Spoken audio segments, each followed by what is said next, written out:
Être un entrepreneur ou un gestionnaire, c'est faire face à des décisions cruciales pour le succès ou le non-succès de notre entreprise. Puis je sais que ça peut être tough, c'est pas tout le monde qui est habitué de prendre des grosses décisions, ça peut être intimidant puis ça peut être hyper énergivore.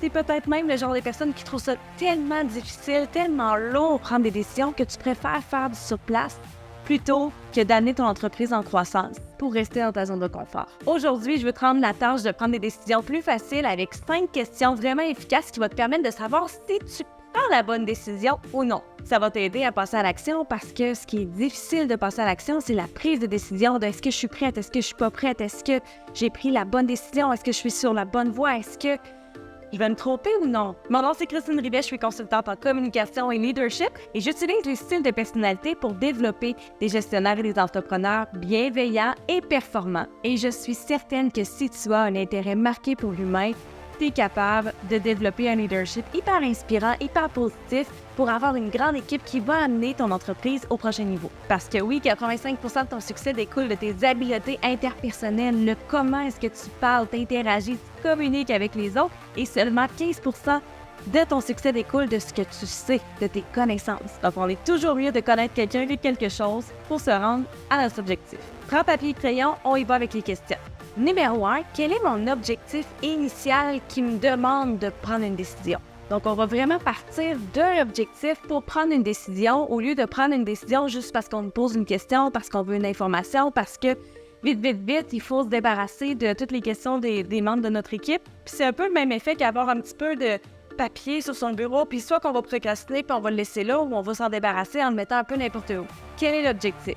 Question numéro 2, est-ce que je prends cette décision-là pour les bonnes raisons? Parce que tu peux être motivé par beaucoup de choses en fonction de tes besoins internes, en fonction de ta personnalité. Donc, est-ce que tu prends une décision en fonction d'être accepté dans un groupe, de te faire des amis avec ton équipe? Est-ce que tu prends des décisions pour montrer ton pouvoir, ton autorité? Est-ce que je prends une décision qui ne bénéficie que moi? Par exemple, si tu reçois une subvention pour développer un projet, mais tu as le choix entre développer le projet ou te verser un gros bonus, et que tu choisis de te verser le bonus et que là, les membres de ton équipe se demandent « Mais pourquoi est-ce qu'on n'a pas le budget? On a reçu une subvention. » Puis « Ah, c'est moi le boss, c'est moi qui décide, puis je me mets dans les poches, j'ai travaillé fort. » Est-ce que ça répond à l'objectif initial?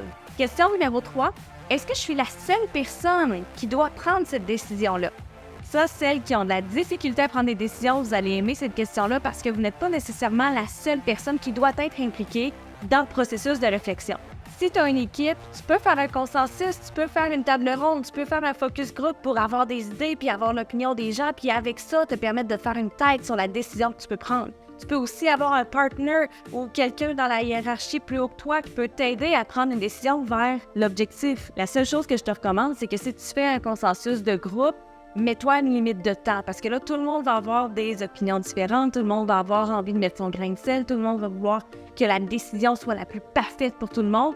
Si tu ne mets pas de limite de temps à ce consensus-là, ça va prendre une éternité et il n'y aura jamais de décision qui va être prise. Question numéro 4, est-ce que j'ai fait assez de recherches pour me baser sur des faits pour prendre la décision? Si tu as une cadence extrêmement rapide, que tu parles vite, tu bouges vite, tu décides vite, ça se peut que tu te dises « Hey, on a une solution, la première qui a été présentée est parfaite, on va y aller avec ça. » Mais ça se peut que tu aies manqué un petit peu de détails avec la vitesse d'exécution. Ça vaut la peine de prendre un petit peu plus de temps pour prendre ta décision, juste pour mettre les faits sur la table. Réfléchir aux conséquences que la décision va avoir si c'est une bonne idée pour toutes les parties.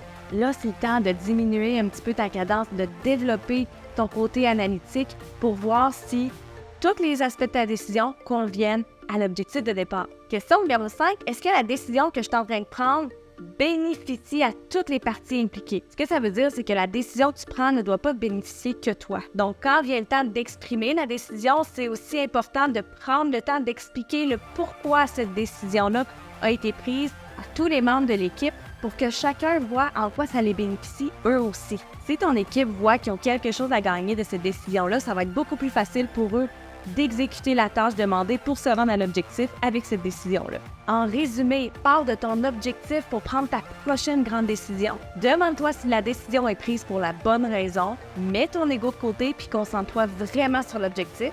Pour ça, la question, est-ce que je dois prendre la décision seule ou s'il y a quelqu'un ou un groupe avec qui je peux faire un consensus? Est-ce que j'ai assez d'informations pour prendre une décision éclairée?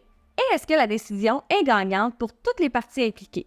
Je t'invite à prendre ces questions-là en note, les écrire à quelque part facile d'accès pour qu'à chaque fois que tu aies à prendre une décision, tu ne sois pas nécessairement dans tes émotions de « Oh mon Dieu, ça va être difficile, ça ne me tente pas », mais tu fais juste passer logiquement la décision que tu as à prendre dans ces questions-là et tu vas avoir ta validation que tu as besoin pour passer à l'action. Je t'invite à cliquer « J'aime » sur la vidéo, à la partager à un entrepreneur ou un gestionnaire que tu connais et n'oublie pas de t'abonner à la chaîne. Et puis n'oublie pas de télécharger mon nouvel e-book gratuit sur les 6 erreurs les plus fréquentes pour déléguer efficacement et sans souci. Tu veux une bonne équipe, tu veux t'entourer des gens compétents. En ayant ce e-book-là, tu vas réduire considérablement les chances de te tromper en engageant la mauvaise personne dans la mauvaise chaise. Puis on sait à quel point ça coûte cher en temps, en énergie et en argent de se tromper dans nos ressources humaines. Donc, je suis certaine que ça va grandement t'aider. On se dit à plus!